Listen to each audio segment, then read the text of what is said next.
साथियों नमस्कार।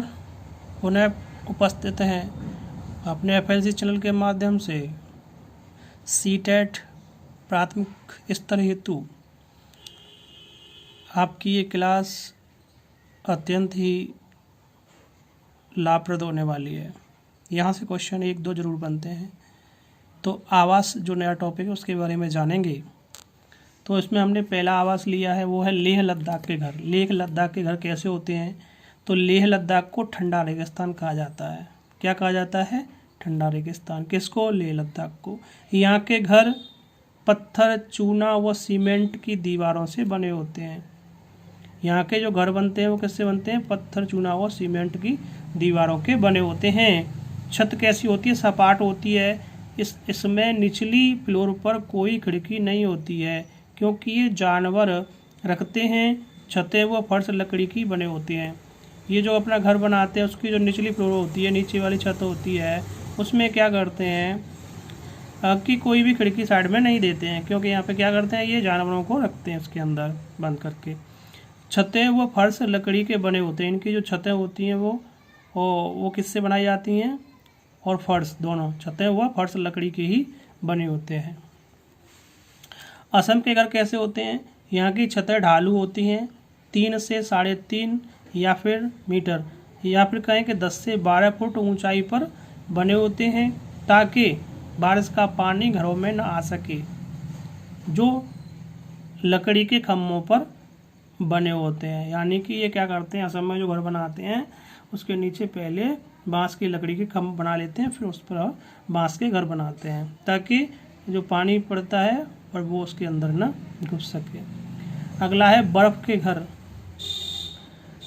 बर्फ़ के घर को इग्लू कहते हैं। क्या कहते हैं? इंपॉर्टेंट है। बर्फ़ के घर को इग्लू कहते हैं। ये कहाँ पे मिलते हैं? कनाडा में, ग्रीनलैंड में होते हैं। कनाडा में और ग्रीनलैंड में बहुतायत में होते हैं, जो कि बर्फ़ की मोटी दीवारों से बने होते हैं। इन्हें बनाने वाली प्रजाति को एस्किमो कहते हैं। जो बर्फ़ के घर बनाती है उस प्रजाति को क्या कहते हैं? एस्किमो। और जो बर्फ़ के घर बनते हैं उसको कहते हैं इग्लू। और कहाँ पे बनते हैं? बहुतायत में कनाडा और ग्रीनलैंड में। इनकी जो दीवार होती है और कैसी होती है? बर्फ़ की मोटी चादर से बनती है। मरुस्थलीय इलाकों के घर, ये मिट्टी की मोटी दीवारों से बने होते हैं। मरुस्थलीय इलाकों के घर जैसे राजस्थान में। और छतें झाड़ियों की बनी होती हैं। छतें इनकी झाड़ियों से बनी हुई होती हैं। घास फूस डाल देते हैं, उस पर कुछ लकड़ियाँ डाल देते हैं कांटों वाली बबूल की जैसे।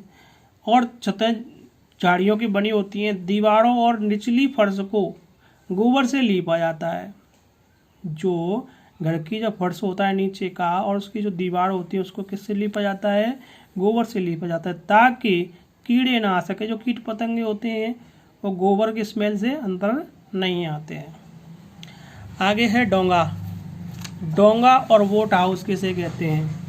डोंगे या बोट हाउस जम्मू कश्मीर में प्रसिद्ध है। ये जम्मू कश्मीर में ही आपको मिलते हैं, झील में। क्वथनांक और बाष्पीकरण में अंतर क्या है? क्वथनांक किसे कहते हैं? बाष्पीकरण किसे कहते हैं?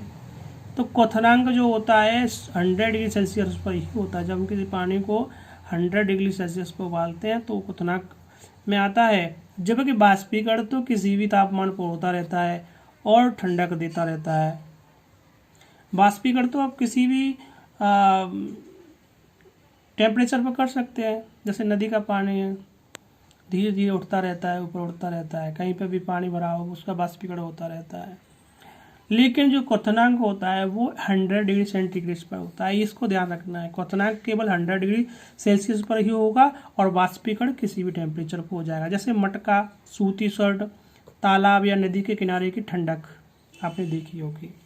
अब इसमें 2 पॉइंट हैं, फ्लोरा और फौना। फ्लोरा किसे कहते हैं? फल किससे मिलते हैं हमें? फल पेड़ पौधों से मिलते हैं, तो पादप जगत। फ्लोरा किसे कहते हैं? पादप जगत को कहते हैं। और फौना किसे कहते हैं? जंतु जगत को कहते हैं। अब जानेंगे हम कुछ राज्यों के नृत्य, जो 1 या 2 प्रश्न पूछे ही जाते हैं। तो यहाँ राज्य है तमिलनाडु, और तमिलनाडु में क्या है? भरतनाट्यम। इसकी एक ट्रिक है, तुम मिले भरत। तुम मिले भरत, तुम यानी कि तमिलनाडु, मिले भरत यानी भरतनाट्यम। तमिलनाडु का जो नृत्य है फेमस वो भरतनाट्यम है। केरल का मोहिनीअट्टम कथकली है। राजस्थान का प्रसिद्ध नृत्य घूमर। आंध्र प्रदेश का है कुचिपुड़ी कोल्लटम।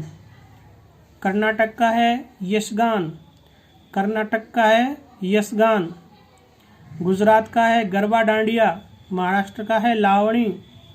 असम का है बिहू, विधवा, नागनृत्य, कलीगोपाल, खेलगोपाल, नटपूजा, महारास और सतरिया।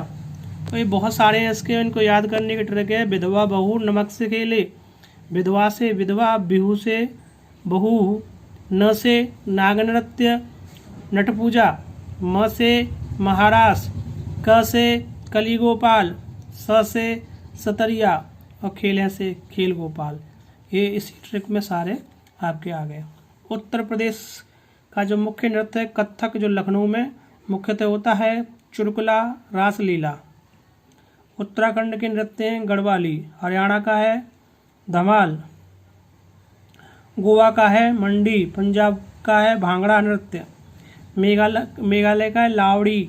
नागालैंड का है चोंग, जैसे नाग की चोंच, नाग से नागालैंड और चोंच से चोंग। पश्चिमी बंगाल का है काठी, जैसे आपने वो गाना सुना होगा बंगले की काठी काठी का घोड़ा, तो बंगले की काठी यानी कि पश्चिम बंगाल में काठी नृत्य। अरुणाचल प्रदेश में कौन सा है, मुखौटा नृत्य है। तो इस तरीके से ये सारे नृत्य आपने देख लिए और घरों के बारे में भी आपने जान लिया, कहाँ के कैसे आवास होते हैं। तो इस टॉपिक को हम यही ख़त्म करते हैं और न्यू टॉपिक जब हम लेके आएंगे वो होगा आपका 1। तब तक आप इसे पढ़िए, इसका लाभ लीजिए। बहुत बहुत धन्यवाद।